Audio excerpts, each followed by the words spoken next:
So there was just a mass shooting at a church pretty close to where I live. It's in Grand Blanc, Michigan.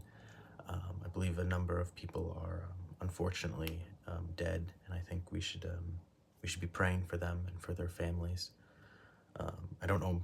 I don't know the exact number. I've heard a number, but I don't want to say it in case it's incorrect. But essentially, I think the individual drove into the church and then started opening fire, and I believe the church burned down as well, or at least caught fire.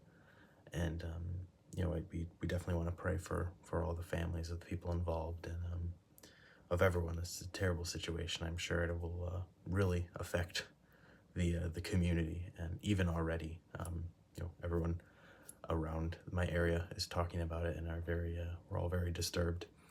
But I think there's a larger discussion that has to be had that people have a lot of hate towards people who are Christian or even just religious, period, but especially Christian.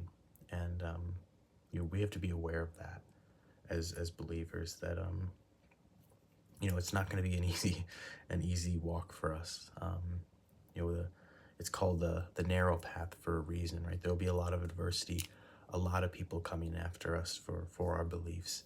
And I think we've seen a lot of that of this last few weeks with this obviously with most notably the Charlie Kirk shooting and all the people who celebrated that. There is a really large, loud sect of people who will go out of their way to harm people they disagree with, but especially Christians, and they will be happy about it and they will celebrate it and they will be joyous and they will call it good. Um, and I just think that's really sad and it's really unfortunate, but that's the stakes that we live in, right? That's the spirit of the age is one that is contrary to God and contrary to anything that is true and just and right.